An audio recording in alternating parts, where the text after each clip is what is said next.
À quel âge es-tu tombé dans l'esprit de la danse?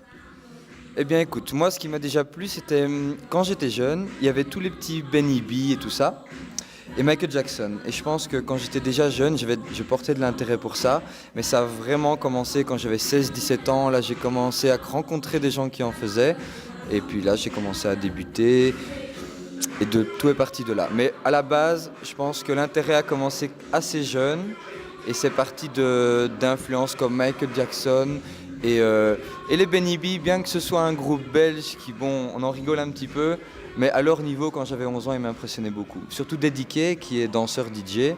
Et donc, il y a eu deux étapes. L'éveil a commencé vers 10-11 ans, et là, ça s'est concrétisé surtout vers mes 16-17. Ok.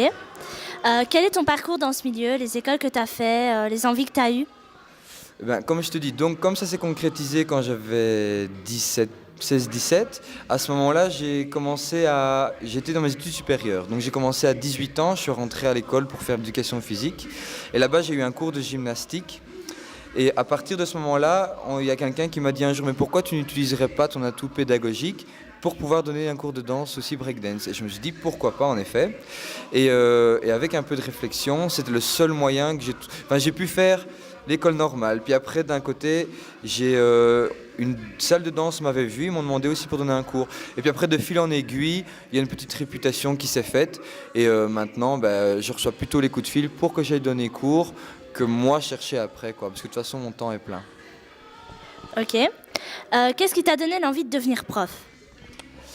Eh bien, principalement, de pouvoir vivre de ma passion. Parce que dans la danse hip-hop, il faut vraiment avoir beaucoup de chance ou alors être le meilleur du monde pour gagner ta vie. Et encore même le meilleur du monde, il gagne sa vie pendant quoi? Quelques mois en faisant de la danse ou quelques années. Et puis après, ça finit vite parce qu'une fois 30-35 ans, bon, t'es quand même dépassé.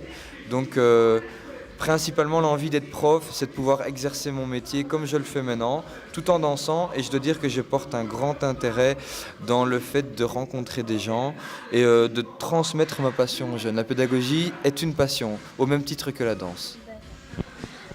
Comment en es-tu arrivé à donner cours dans des camps de vacances? Comme je t'ai dit, il y a une réputation qui s'est faite et je pense que par rapport à Vacances Vivantes, j'ai fait un spectacle. Et il y avait une personne qui faisait partie de Vacances Vivantes et qui m'a contacté et qui m'a demandé de faire un stage. J'en ai fait un, ça leur a plu et maintenant je suis l'instructeur principal pour tous les stages breakdance et hip-hop de Vacances Vivantes.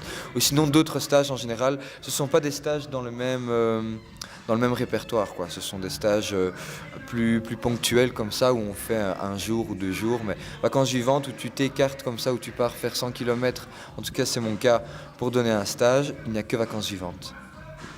D'accord. Dernière question, après on t'embête plus. Qu'est-ce que tu préfères dans la culture hip-hop? Ce que je préfère vraiment, c'est que je peux m'exprimer à fond parce que un des principaux caractères de la danse hip-hop, c'est que tu peux danser comme tu es.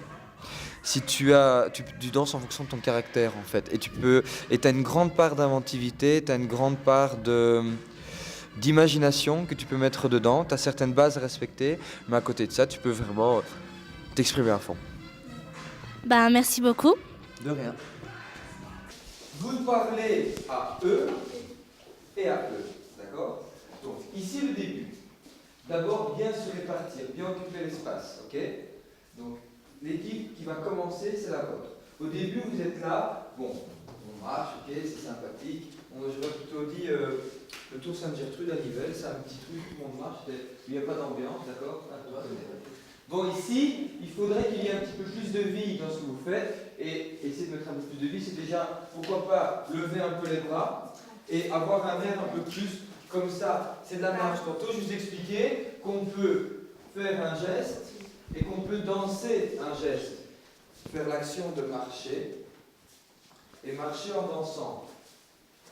Ça, c'est un top rock, sans danser, top rock en dansant. Donc ici, essayez de déjà au moins faire ça, et encore mieux, faire ça, des petits... Vous voyez, quand vous vous croisez les uns les autres, souriez-vous, tapez-vous dans la main, en fait, je sais pas, mettez un petit peu d'ambiance. Hier, vous étiez complètement déchaînés. Ici, bien évidemment, on ne peut pas retrouver la même ambiance qu'hier soir, puisque hier soir, c'était hier soir, ici, on est en plein coup. Je sais que vendredi, l'ambiance sera bonne. Mais j'essaie de vous booster quand même un maximum pour essayer de retrouver un petit peu cette ambiance-là tout de suite. Ok? Maintenant, on va le refaire. Vous reprenez un petit peu les placements que vous comptiez faire, mais il faut laisser un certain recul par rapport à eux. Donc, viens ici, à la limite, ici, viens. On va mettre le rangée de filles. Mets-toi ici.